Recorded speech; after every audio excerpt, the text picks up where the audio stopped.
Hi, I'm Laura Borland, host of Gladverse TV. I am so excited to be sharing a second season of this show.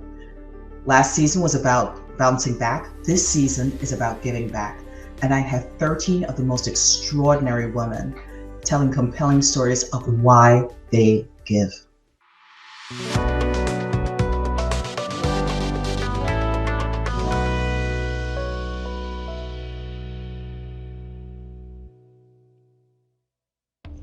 Hello and welcome to Gladverse TV, where the silver lining is always our North Star. In this new season, we're focusing on giving back. We want to know what drives and stirs up the passions of ordinary individuals to fight and champion causes. Anne van Leynseele is a single by choice, outspoken woman, a lawyer, social activist, and a chocolate farmer. She founded Cultivating Change Media and is the author to 4 of her own books. She works on problems in society that only insiders can see, including non-prosecution of white-collar criminals, oppressive socialization of girls ages 10 to 18, and fraudulent behavior of Wall Street, excluding small retail traders. Presently, she's working within the chocolate industry to change some corporate greed, which fosters child slave labor, oppression of women, and exploitation of farmers. She fosters better practices in the only place commercial chocolate is grown in the United States, Hawaii. She's creating a farming collective to help small farmers have a viable and reliable place to sell their food. And welcome. What a jam-packed portfolio you have. I love all of it. I love your advocacy work for children. I love what you're doing in terms of like the collective for farmers in Hawaii. I want to learn about you.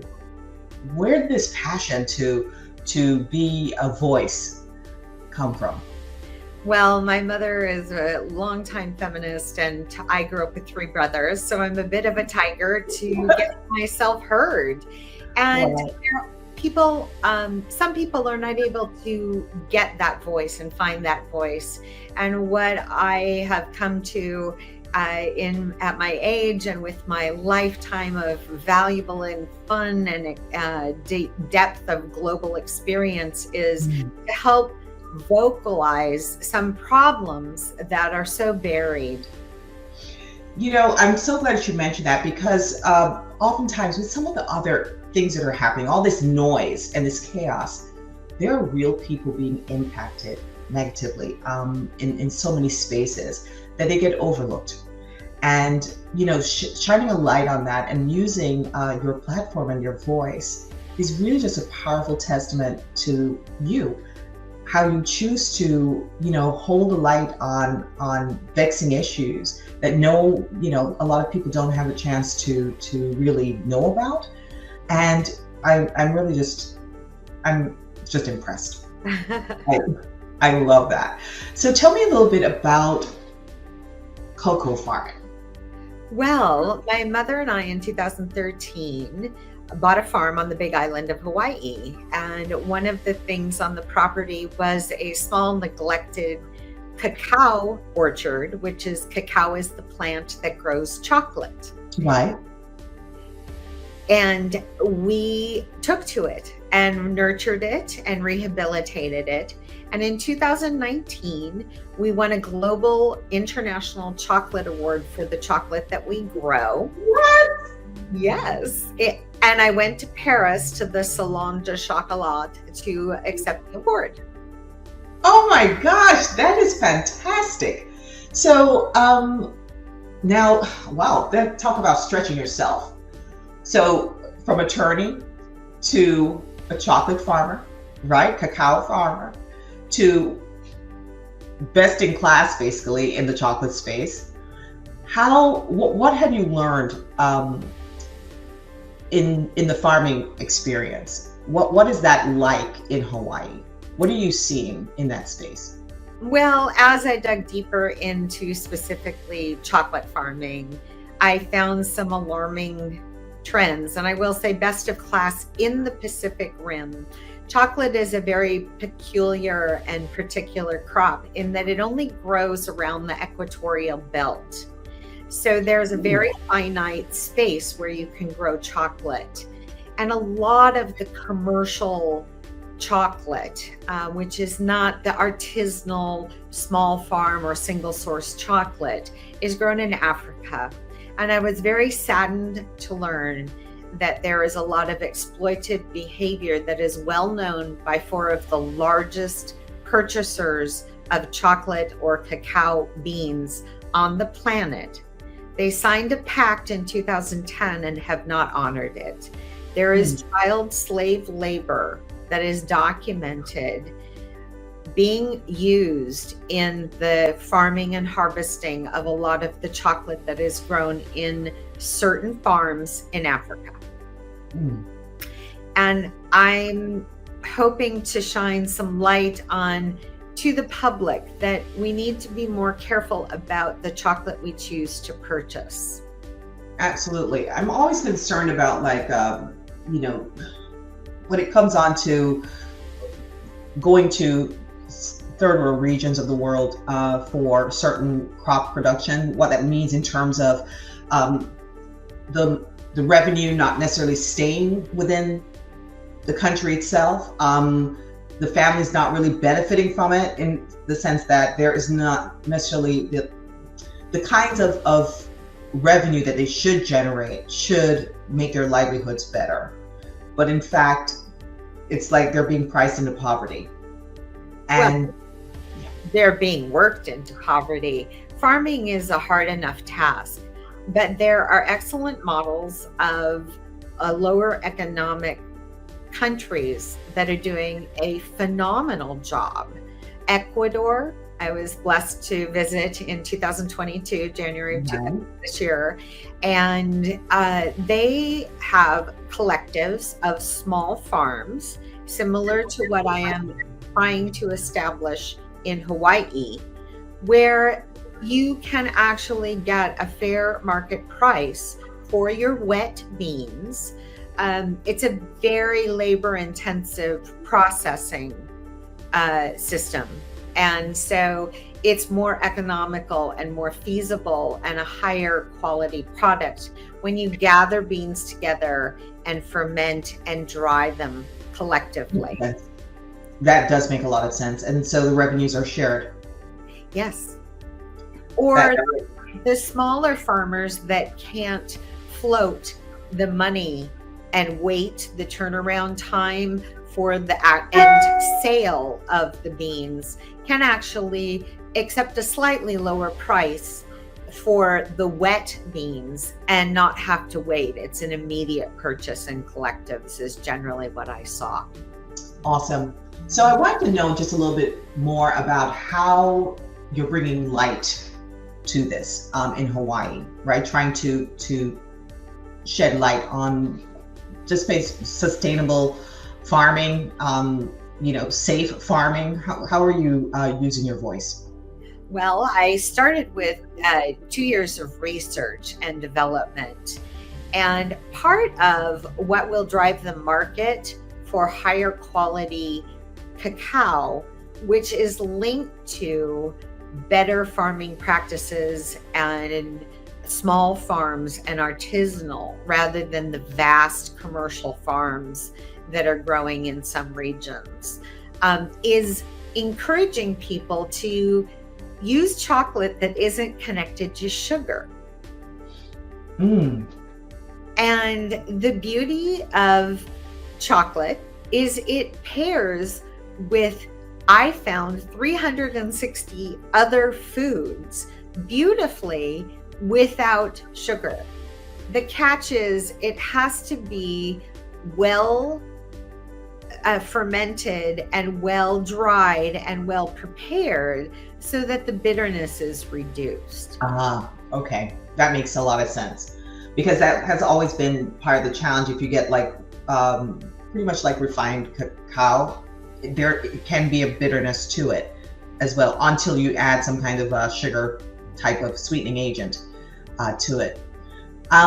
So I just find your whole story fascinating. So tell me about Savor Your Chocolate. What is that about? And that is the culmination of my experimentation and research. Okay. I developed a new process that treats the cacao prior to further refinement and processing into, even if it's in candy bars, and it removes some of the bitterness. It's an easily adaptable treatment, and it's nothing chemical or dangerous. Well, everything's chemical, but it's natural and it's safe for humans. But Savor Your Chocolate brings together the idea of using chocolate as a spice.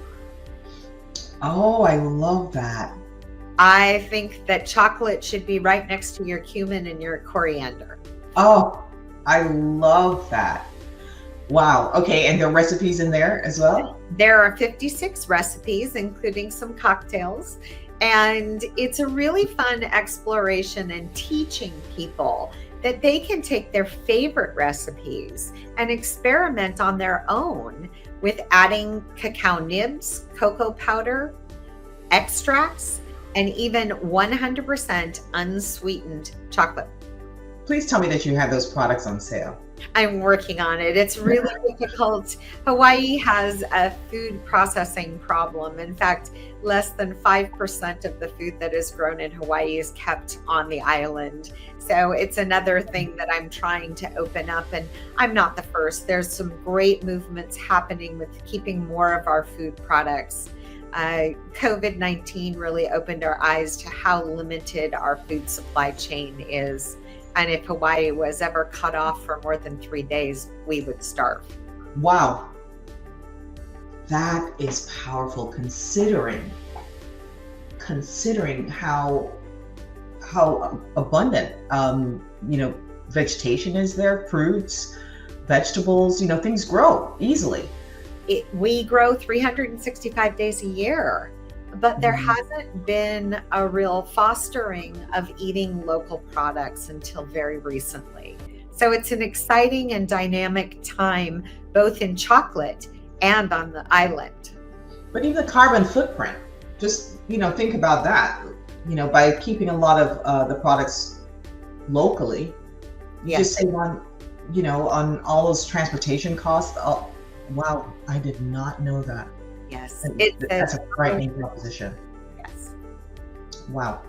So very much in keeping with a bigger movement that's happening in our country as far as, source locally. Well, Hawaii is the only state in the country that commercially grows chocolate. So I encourage everyone to seek out any Hawaiian grown chocolate and give it a try. I need some brands.